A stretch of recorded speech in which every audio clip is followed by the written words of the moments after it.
Et les transports justement au cœur des mécontentements des personnes en situation de handicap dans notre ville. Les associations du SIA 31, le collectif interassociatif Handicap 31, se sont mobilisées cet après-midi, vous le voyez, devant le siège de Tisséo, esplanade Compense Caffarelli, pour protester contre le service Mobibus qui n'est pas à la hauteur de leurs attentes, Pascal.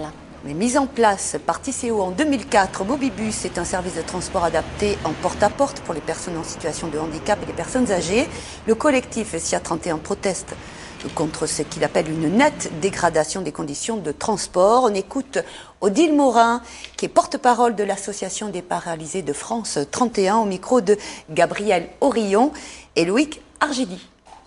C'est qu'on n'en peut plus de cette manière dont fonctionne Mobibus, de la priorité qui est donnée à la rentabilité au détriment de la qualité de service et de la sécurité. Notamment, il y a un sous-traitant auquel fait appel Mobibus depuis quelque temps, Alsis, dont on nous a dit qu'il était suspendu après plusieurs plaintes mettant en cause la sécurité des usagers. C'est-à-dire que par exemple, il vous fixe un fauteuil avec des systèmes de ceinture de sécurité qui ne sont pas du tout faits pour retenir un fauteuil. Donc le jour où il y aura un carton, il y aura des dégâts. C'est la plateforme de l'élévateur qui n'a même pas la sécurité qui fonctionne derrière pour empêcher le fauteuil de basculer dans le vide. Quand vous êtes à 2 mètres du sol, c'est vachement rassurant. Donc ma fille est restée au GEM Active à Colomiers, alors qu'on habite au nord-est de Toulouse.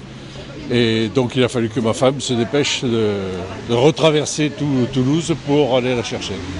C'est quand même grave de laisser quelqu'un qui est malade dans la rue sans surveillance. Ma fille, elle est traumatisée crânien. Donc il peut se passer beaucoup de choses.